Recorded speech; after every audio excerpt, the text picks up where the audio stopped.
Channel of Vadodara. ડભોઈથી Waghodia જતા તરસાણા વસઈ વચ્ચેના મુખ્ય મેઇન રોડ પર નાળાનું કામ અધૂરું મૂકવામાં આવતા અવરજવર કરતા વાહન ચાલકોને મુશ્કેલીનો સામનો કરવાનો વારો આવી રહ્યો છે। ડભોઈ વાઘોડિયા મુખ્ય માર્ગ પર આવેલ તરસાણા વસાઈ ગામની વચ્ચે નાળું બનાવવાની કામગીરી હાથ ધરવામાં આવી હતી।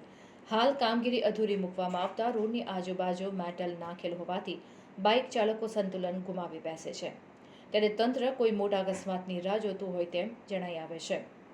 આગળ ચોમાસાની ઘડીઓ ગણાઈ રહી છે, ત્યારે તંત્ર દ્વારા વહેલી તકે કામગીરી પૂર્ણ કરવામાં આવે તે માટે વસઈના જાગૃત સરપંચ રાહુલભાઈ તેમજ આગેવાનો દ્વારા મૌખિક રજૂઆત કરવામાં આવી હોવા છતાં કામગીરીમાં પ્રગતિ નહીં આવતા ઉચ્ચ કક્ષાએ રજૂઆત કરનાર હોવાનું જાણવા મળ્યું છે।